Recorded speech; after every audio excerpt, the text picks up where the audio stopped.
வானொலி நேயர்களுக்கு வணக்கம். இன்றைய காலை நேர தலைப்புச் செய்திகள். அரசு மருத்துவ அதிகாரிகள் சங்கம் இன்று 24 மணி நேர அடையாள பணி புறக்கணிப்பை மேற்கொள்ள உள்ளது. அரசு மருத்துவ அதிகாரிகள் சங்கம் இதனை தெரிவித்துள்ளது. இந்த அடையாள பணி புறக்கணிப்பு போராட்டம் இன்று காலை 8 மணிக்கு ஆரம்பமாக உள்ளது. நியாயமற்ற இடமாற்றம் நிறுத்தப்பட வேண்டும் உள்ளிட்ட பல கோரிக்கைகளை முன்வைத்து இந்த போராட்டம் முன்னெடுக்கப்பட உள்ளது. அரசாங்கத்தைச் சேர்ந்தவர்களுக்கு வழங்கப்படும் எரிபொருள் கொடுப்பனவு தொடர்பில் பிரதி அமைச்சர் அருண் ஹேமச்சந்திர விளக்கம் அளித்துள்ளார். அமைச்சர்கள், நாடாளுமன்ற உறுப்பினர்கள் மற்றும் அரசு உயர் அதிகாரிகளுக்கு வழங்கப்பட்ட எரிபொருள் கொடுப்பனவு தொடர்பில் சமூக வலைதளங்களில் வெளியாகும் செய்திகள் குறித்து தெளிவுபடுத்தும் போதே அவர் இந்த விடயத்தை கூறியுள்ளார். கொழும்பு நுகர்வோர் விலைச்சுட்டனை அடிப்படையாக கொண்டு கணக்கிடப்படும் இலங்கையின் ஒட்டுமொத்த பணவீக்கம் கடந்த பிப்ரவரி மாதத்துடன் ஒப்பிடுகையில் மார்ச் மாதத்தில் அதிகரிப்பை பதிவு செய்துள்ளது. இன்று டீசலை ஏற்றிய கப்பல் ஒன்று நாட்டை வந்தடைய உள்ளதாக இலங்கை பெட்ரோலிய கூட்டுத்தாபனத்தின் முகாமைத்துவ பணிப்பாளர் மயூர நித்திகுமார தெரிவித்துள்ளார். நாட்டின் தற்போதைய எரிபொருள் கையிருப்பு தொடர்பில் தகவல் வெளியிட்ட போதே அவர் இதனை குறிப்பிட்டுள்ளார். இது தொடர்பில் அவர் மேலும் குறிப்பிடுகையில் சுமார் 32,000 மெட்ரிக் டன் டீசலை ஏற்றிய கப்பல் நாட்டை வந்தடைய உள்ளது. எனினும் எரிபொருள் விலை அதிகமாக இருப்பதால் மக்கள் அதனை சிக்கனமாக பயன்படுத்துமாறு இலங்கை பெட்ரோலிய கூட்டுத்தாபனத்தின் முகாமைத்துவ பணிப்பாளர் மயூர நெத்திகுமார வேண்டுகோள் விடுத்துள்ளார். நாளுக்கு நாள் நாட்டு மக்களின் பாதுகாப்பின்மை அதிகரித்து வருகின்றது. எண்ணெய் விலை மற்றும் மின்சார கட்டணம் மீண்டும் அதிகரிக்கப்பட உள்ளன. இதனால் 2,20,00,000 மக்கள் கடுமையான அழுத்தத்திற்கும் துயரத்திற்கும் ஆளாகி வருகின்றனர் என்று எதிர்க்கட்சித் தலைவர் சஜித் பிரேமதாச விசேட கூற்றை முன்வைத்துள்ளார். சமூகத்தில் ஆபத்தான நிலையில் உள்ள குழந்தைகள், சிறுவர்கள் மற்றும் தாய்மார்களுக்கென விசேட வேலை திட்டம் ஒன்றை அரசாங்கம் நடைமுறைப்படுத்த வேண்டும். யூனிசெப் அமைப்புடன் உடனடியாக கலந்தாலோசித்து விசேட நலன்புரி திட்டம் ஒன்றை ஆரம்பிக்குமாறு கோரிக்கை விடுக்கின்றேன்.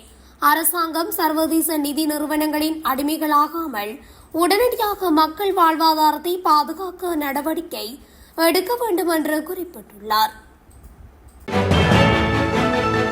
அனைத்து முதியோருக்கும் பாதுகாப்பு, சுதந்திரம், மகிழ்ச்சி, ஆரோக்கியம், போக்குவரத்து வசதி மற்றும் ஆன்மீக நல்வாழ்வை உறுதிப்படுத்தும் ஒரு வாழ்க்கையும் முதியோர்களின் உரிமைகள் பாதுகாக்கப்படும் ஒரு சமூகத்தையும் உருவாக்க வேண்டும் எனவும் அது அரசாங்கத்தினதும் சமூகத்தினதும் பொறுப்பாகும் எனவும் பிரதமர் கலாநிதி ஹரணிவர சூரிய தெரிவித்துள்ளார்.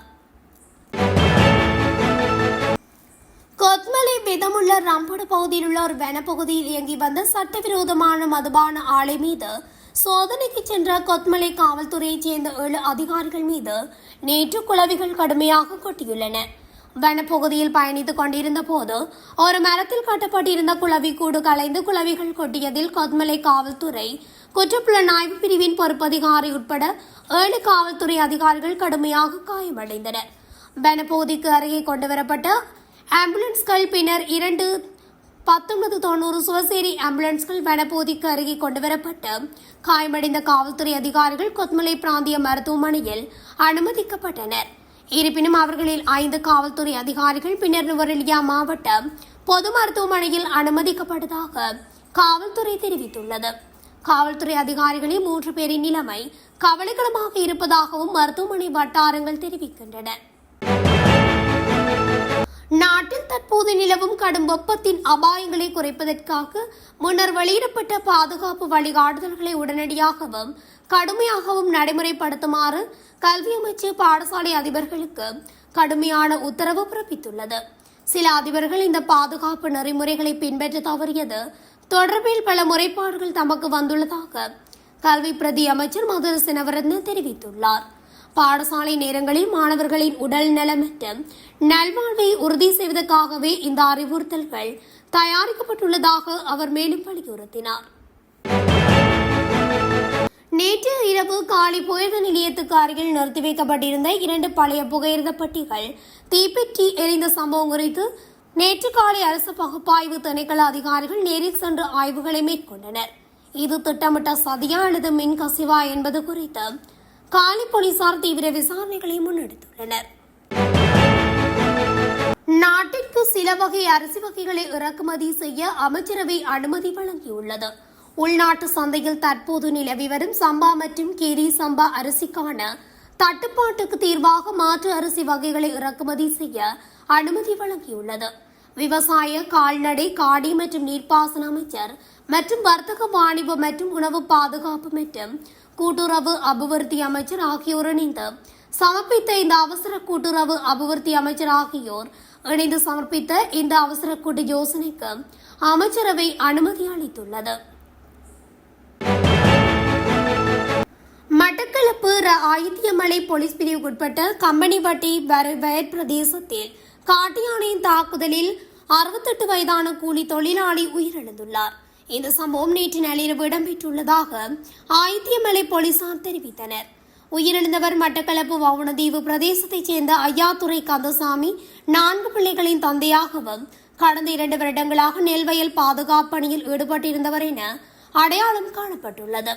கம்பனிவட்டி வயற் பிரதேசத்தில் உயரமான கட்டிடத்தில் தங்கியிருந்தவர் முன்பு ஒருமுறை தவறி விழுந்ததும் தரையில் உறங்கி வந்த நிலையில் காட்டு யானையின் தாக்குதலுக்கு உள்ளாகியுள்ளார். சம்பவ நேரத்தில் யானை வயலில் உள்ள நெல் மூடையினை உட்கொண்டதை கவனித்து விரட்ட முயன்ற போது கந்தசாமியை தாக்கியுள்ளது. சடலம் வயல்வெளியில் சேற்றில் புதைந்து காணப்பட்டுள்ளது. இரத்தினபுரி பலாங்குடி பகுதியில் போலீஸ் அதிகாரியின் துப்பாக்கி வெடித்ததில் பலத்த காயமுற்ற குற்றப்புலனாய்வு பிரிவின் பொறுப்பதிகாரி வைத்தியசாலையில் அனுமதிக்கப்பட்டுள்ளார். பலாங்குடி முகனமலை பகுதியில் உள்ள காட்டு பகுதியில் குற்றச் செயல்களுடன் தொடர்புடைய சந்தேக நபர்கள் சிலர் இருப்பதாக கிடைத்த ரகசிய தகவலை அடுத்து நேற்று அதிகாலை 4:50 மணியளவில் போலீசார் சுற்றி வளைப்பு நடவடிக்கையை மேற்கொண்டனர். குற்றப்புலனாய்வு பிரிவின் பொறுப்பதிகாரியும் மற்றொரு அதிகாரியும் இணைந்து இந்த தேடுதல் நடவடிக்கையில் ஈடுபட்டனர். இதன்போது அங்கிருந்த சந்தேக நபர் ஒருவர் தப்பியோட முயன்றுள்ளார். பொறுப்பதிகாரி சந்தேக நபரை துரத்தி சென்றபோது அதிகாரி எதிர்பாராத விதமாக நிலத்தில் தவறி விழுந்துள்ளார். இதன்போது அவரது இடுப்பில் இருந்த துப்பாக்கி தவறுதலாக இயங்கி வெடித்ததில் அவர் படுகாயமடைந்துள்ளார். காயமடைந்த அதிகாரி உடனடியாக பலாங்குடி தள வைத்தியசாலையில் அனுமதிக்கப்பட்டு மேலதிக சிகிச்சைக்காக இரத்தினபுரி போதனா வைத்தியசாலைக்கு மாற்றப்பட்டுள்ளார். தமிழ் சிங்கள புத்தாண்டை முன்னிட்டு பொதுமக்களின் பாதுகாப்பிற்கான போலீசார் ஒரு சிறப்பு பாதுகாப்பு திட்டத்தை வகுத்துள்ளனர். இந்த பாதுகாப்பு திட்டமானது நாட்டில் உள்ள 608 போலீஸ் நிலையங்களையும் உள்ளடக்கும் என்று ஊடக பேச்சாளரும் உதவி போலீஸ் அத்தியட்சகருமான FU உட்லர் குறிப்பிட்டுள்ளார். போக்குவரத்து சோதனைகள் உள்ளிட்ட வீதி பாதுகாப்புக்காக 10,000க்கும் மேற்பட்ட போலீஸ் அதிகாரிகள் கடமையில் ஈடுபடுத்தப்பட உள்ளதாகவும் அவர் மேலும் தெரிவித்துள்ளார். 2026ஆம் ஆண்டின் முதல் 2 மாதங்களில் மட்டும் இலங்கையில் 3600க்கும் மேற்பட்ட வீதி விபத்துகள் நடந்துள்ளதாகவும் இதில் 422 பேர் உயிரிழந்துள்ளதாகவும் போலீஸ் தலைமையகம் எச்சரிக்கை விடுத்துள்ளது. 2026ஆம் ஆண்டுக்கான புலமைப்பரிசில் உயர்தர மற்றும் சாதாரணதர பரீட்சைகள் திட்டமிட்ட திகதிகளில் நடைபெறும் என எதிர்பார்க்கப்படுவதாக பரீட்சைகள் ஆணையாளர் நாயக்கம் AKS இந்திகா குமாரி லியனகே தெரிவித்துள்ளார். வெளியான உயர்தர பரிசை பெறுபவர்கள் தொடர்பான ஊடக சந்திப்பில் பங்கேற்ற போது அவர் இதனை குறிப்பிட்டுள்ளார். 2026ஆம் ஆண்டுக்கான பரீட்சைகள் கடந்த ஆண்டு செப்டம்பர் மாதம் அறிவிக்கப்பட்டதாகவும் அதன்படி மாணவர்கள் உரிய திகதிகளின்படி தங்கள் படிப்பை மேற்கொள்ளுமாறு கேட்டுக் கொள்ளப்படுவதாகவும் அவர் குறிப்பிட்டுள்ளார். இத்துடன் தமிழொலியின் இன்றைய காலை நேர தலைப்புச் செய்திகள் நிறைவடைகின்றன. தொடர்ச்சியாக செய்திகளை அறிந்து கொள்ள தமிழொலி ஊடகத்துடன் இணைந்திருங்கள். நன்றி, வணக்கம். தமிழொலி ஒரே பார்வையில் இன்றைய செய்திகளை உடனுக்குடன் தெரிந்து கொள்ள தமிழொலி யூடியூப் தளத்தை சப்ஸ்கிரைப் செய்து கொள்ளுங்கள். இந்த வீடியோ பிடிச்சிருந்தா லைக் பண்ணுங்க, கமெண்ட் பண்ணுங்க, ஷேர் பண்ணுங்க. மறக்காம கீழே இருக்கிற பெல் ஐகானை கிளிக் பண்ணுங்க.